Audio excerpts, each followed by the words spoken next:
Ang ating ebanghelyo ngayong araw ng Huwebes, ika-11 ng Setyembre, ay hango mula sa pagbasa ni San Lucas, Kapitulo 6, versikulo 27 hanggang 38. Sinabi ni Jesus sa kanyang mga alagad, "Subalit, sinasabi ko sa inyong mga nakikinig sa akin, mahalin ninyo ang inyong mga kaaway at gawan ng mabuti ang mga napupuot sa inyo.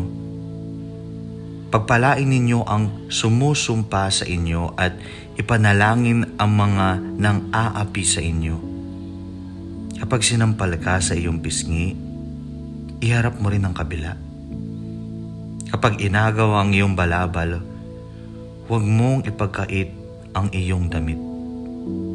Bigyan mo ang bawat humihingi sa iyo, at kung may kumuha ng iyong ari-arian, huwag mo nang bawiin pa ang mga iyon. Gawin ninyo sa inyong kapwa ang nais ninyong gawin nila sa inyo. Kung ang nagmamahal lamang sa inyo ang inyong mamahalin, anong pagpapala ang nararapat sa inyo? Ang mga makasalanan man ay nagmamahal din sa mga nagmamahal sa kanila. Kung ang mga gumagawa lamang ng mabuti sa inyo ang gagawa ninyo ng mabuti, anong pagpapala ang nararapat sa inyo? Kahit ang masasamang tao ay gumagawa rin yan. At kung ang makakabayad lamang ang iyong pauutangin, anong pagpapala ang nararapat sa iyo? Kahit ang masasamang tao ay nagpapautang din sa kapwa nila masama, sa pag-asang sila'y mababayaran. Sa halip, mahalin ninyo ang inyong mga kaaway at gumawa kayo ng mabuti sa kanila. Magpahiram kayo na hindi umaasa ng anumang kabayaran. Sa gayon, malaking gantimpala ang tatamuhin ninyo at kayo'y magiging mga anak ng kataas-taasang Diyos, sapagkat siya'y mabuti kahit na sa masasama at sa mga hindi marunong magpasalamat. Maging mahabagin kayo tulad ng inyong Ama na mahabagin. Huwag kayong humatol at hindi kayo hahatulan. Huwag kayong magparusa at hindi kayo parurusahan. Magpatawad kayo at kayo'y patatawarin. Magbigay kayo at kayo'y bibigyan din. Hustong takal, siksik, liglig, at umaapaw pa ang ibibigay sa inyo, sapagkat ang panukat na ginagamit ninyo sa iba ay siya ring gagamiting panukat sa inyo." Ang mabuting balita ng Panginoon. Ang ating pagninilay sa Faith Food ay mula kay Sister Dea Fresnoza from Hand of the Sower Catholic Community.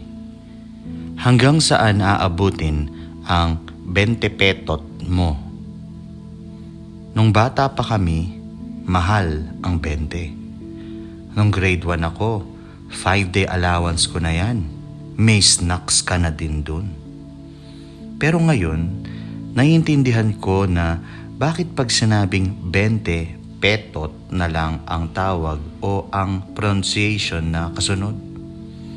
Dahil kasi naman sa sobrang taas ng bilihin ngayon, parang lokohan na lang pag sinabi mong may pera ako, 20. Ngayon baka iniisip mong grabe naman tong si sister, reklamo ng reklamo.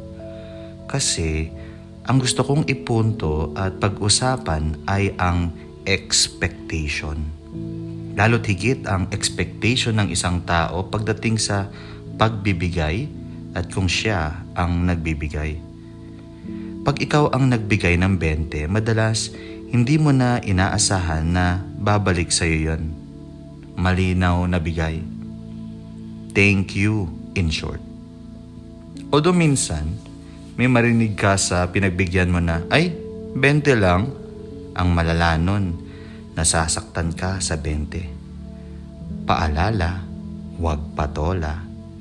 Pero sana mas higit mong tingnan ang appreciation mo sa pagkakaroon mo at pagbibigay mo ng 20, expecting nothing back.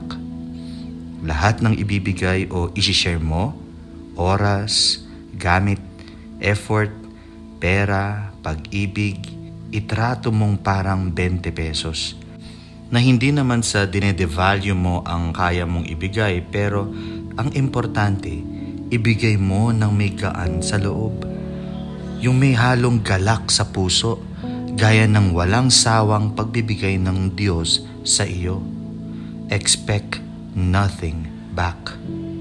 Hindi charge to utang or kahit pautang na loob. Manalangin tayo. Panginoon, gawin mong parang puso mo ang puso ko sa tuwing nagbibigay. Sa ngalan ng Ama at ng Anak at ng Espiritu Santo. Amen.